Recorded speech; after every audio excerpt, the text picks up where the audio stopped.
Parker woke up in a cold sweat, his head pounding. He tried to move, but the ache in his skull blurred his thoughts. The last thing he remembered was turning his back on Lulenga and walking into the forest with his father. Everything after that was a haze. Now he found himself in a cage made of steel, its cold bars pressing against his skin. "He's awake!" a boy's voice rang out, sharp and clear. Moments later, a group of men approached the cage. Despite his dazed state, Parker's sharp eyes recognized one of them. His heart sank. He was back in his village. Before he could fully grasp what was happening, he was dragged from the cage. His limbs felt heavy, his body weak.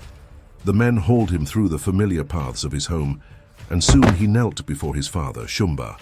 The village had gathered, their eyes filled with anger and curiosity. This was no mere meeting. It was a trial. Parker's knees felt weak, but he refused to let his fear show.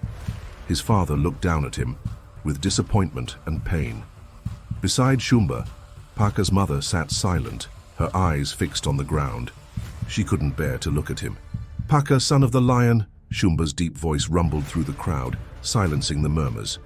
"You have been accused of treason of the highest order. Your reckless actions have endangered our people, forcing us to bind you in chains. You have angered the lion god Naraka. How do you plead?"